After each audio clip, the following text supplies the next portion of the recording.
বিশ্ব রাজনীতির ইতিহাসে গণ আন্দোলন এক উল্লেখযোগ্য প্রভাবশালী মাধ্যম। শাসকদের প্রতি জনগণের অসন্তোষ থেকে উঠে আসা এই আন্দোলন বহুবার ক্ষমতার পালাবদল ঘটিয়েছে। যখন জনগণের আস্থা হারায় শাসক গোষ্ঠী, তখন তাদের ক্ষমতায় থাকা দুরূহ হয়ে পড়ে।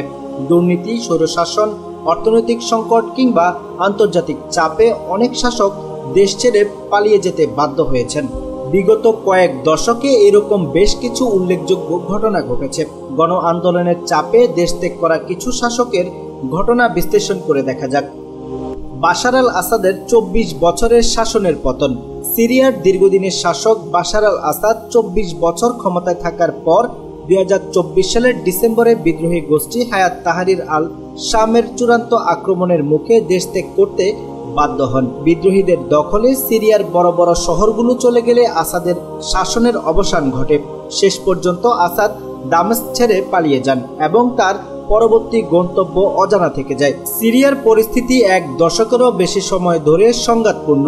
বাশার আল আসাদের শাসনকালে গৃহযুদ্ধ, গণহত্যা এবং মানবাধিকার লঙ্ঘনের অভিযোগে তার বিরুদ্ধে আন্তর্জাতিক চাপ বাড়তে থাকে। শেষ পর্যন্ত তার ক্ষমতা হারানোর ঘটনা গণ আন্দোলনের সাফল্যের আরও একটি উদাহরণ হয়ে রইল। গণ আন্দোলনের মুখে দেশ ত্যাগ করতে বাধ্য হয়েছেন শেখ হাসিনা। 2024 সালে বাংলাদেশের রাজনৈতিক প্রেক্ষাপটও একই রকম উত্তপ্ত হয়ে ওঠে। শেখ হাসিনার সরকার ছাত্র জনতার আন্দোলনের মুখে পড়ে। দমন পীড়ন, রাজনৈতিক হত্যা এবং সামরিক বাহিনীর সমর্থন হারানোর ফলে পরিস্থিতি নিয়ন্ত্রণের বাইরে চলে যায়। গণ অসন্তোষ তীব্র চাপে শেখ হাসিনা দেশ ছেড়ে ভারতে আশ্রয় নেন। বাংলাদেশের ছাত্র আন্দোলন ঐতিহাসিকভাবে রাজনৈতিক পরিবর্তনের প্রধান হাতিয়ার হিসেবে কাজ করেছে। শেখ হাসিনার দেশত্যাগও সেই ঐতিহাসিক ধারাবাহিকতার অংশ। গোতাবায়া রাজাপাকসে অর্থনৈতিক বিপর্যয়ের বলি। শ্রীলঙ্কার প্রেসিডেন্ট গোতাবায়া রাজাপাকসের শাসনকাল একটি গভীর অর্থনৈতিক সংকটের মধ্য দিয়ে শেষ হয়। 2022 সালে শ্রীলঙ্কার জনগণ অর্থনৈতিক অব্যবস্থাপনার প্রতিবাদে রাস্তায় নেমে আসে। মুদ্রাস্ফীতি, খাদ্য সংকট এবং জ্বালানির অভাবে ক্ষুব্ধ জনগণ প্রেসিডেন্টের পদত্যাগের দাবি জানায়। অবস্থার চাপে রাজাপাকসে মালদ্বীপ হয়ে সিঙ্গাপুর পালিয়ে যান। তার দেশত্যাগ দেখায় অর্থনৈতিক স্থিতিশীলতা ছাড়া কোনো সরকার দীর্ঘ সময় টিকে থাকতে পারে না। আশরাফ ঘানি তালেবানের হাতে শাসন হারান। 2021 সালে আফগানিস্তানের প্রেসিডেন্ট আশরাফ ঘানি তালেবানের দখলদারিত্বের মুখে দেশ ছাড়েন। কাবুলের পতন ঘটে খুব অল্প সময়ের মধ্যেই এবং ঘানিকে মাত্র 2 মিনিট সময় দেওয়া হয়েছিল সিদ্ধান্ত নিতে। তিনি তাজিকিস্তান হয়ে আবুধাবিতে আশ্রয় নেন। তালেবানের পুনরুত্থান এবং যুক্তরাষ্ট্রের সেনা প্রত্যাহার আফগানিস্তানের পরিস্থিতিকে জটিল করে তোলে। এই ঘটনাটি রাজনৈতিক অস্থিরতা এবং বিদেশি হস্তক্ষেপের মধ্যে শাসনে টিকে থাকার কঠিন বাস্তবতাকে তুলে ধরে। পারভেজ মোশাররফের সামরিক শাসনের সমাপ্তি।